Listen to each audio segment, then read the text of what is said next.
Hello বন্ধুরা, আমি সঞ্জয় আর আপনারা দেখছেন আমার ইউটিউব চ্যানেল বার্ড লাভার। আর আপনারা প্রত্যেকেই জানেন আমার চ্যানেল মানেই নতুন কিছু জানা, নতুন কিছু শেখা।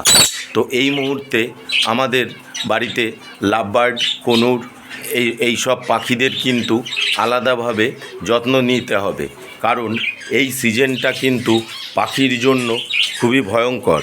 তার কারণ হচ্ছে ঠান্ডা চলে গেছে এবং গরম পড়ছে। এই সময় কিন্তু ম্যাক্সিমাম বাড়িতেই দেখা যায় পাখির পক্স হয়, আর এই পক্সের কারণে কিন্তু আমাদের পাখি মারা যায়। আর আপনারা যদি এই পক্সের হাত থেকে নিজেদের পাখিদেরকে বাঁচাতে চান, তাহলে কিন্তু আমি বলবো এই রকম নিম পাতা আপনারা আপনাদের পাখির খাঁচায়, প্রতিটা খাঁচার মধ্যে এই রকমভাবে নিম পাতা দিয়ে রাখবেন। নিমের উপকারিতা আমরা কিন্তু প্রত্যেকেই জানি। নিম পাতা কিন্তু অ্যান্টিবায়োটিকের কাজ করে। আর নিম পাতা দিয়ে রাখলে এই যে দেখুন, আমি এই রকম ছোট ছোট ডাল ভেঙে ভেঙে পাখির খাঁচায় এখন থেকে সপ্তাহে একদিন করে দিয়ে রাখবো। এটাই খাঁচার মধ্যে থাকবে, ওরা এই নিম পাতাটা খাবে এবং নিমের যে শুকনো অংশটা আছে, পাতাটা যখন শুকিয়ে যাবে সেটা কিন্তু খাঁচার মধ্যেই থেকে যাবে। এক সপ্তাহ পরে আবার আপনারা খাঁচাটাকে পরিষ্কার করে আবার নতুন করে নিম পাতা দিয়ে রাখবেন, কারণ এই সময় কিন্তু পাখিদের পক্স হয়। আর এই পক্স থেকে যাতে আমার পাখির না আসে, তার জন্য কিন্তু আমরা এই নিম পাতাটা ব্যবহার।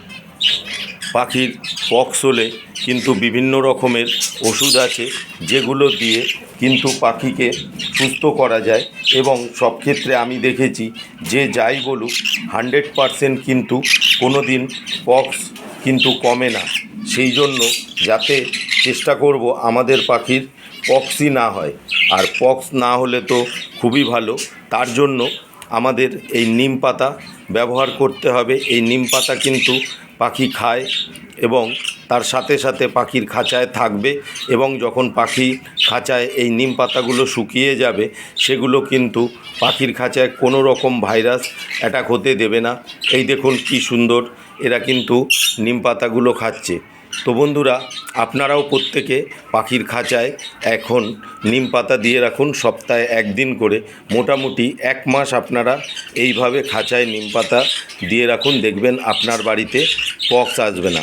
তো বন্ধুরা, যদি আমার এই ভিডিওটি আপনাদের ভালো লেগে থাকে, তাহলে প্লিজ লাইক, কমেন্ট এবং শেয়ার করবেন, এবং অবশ্যই আমার চ্যানেলটিকে সাবস্ক্রাইব করবেন। আজ এই পর্যন্ত।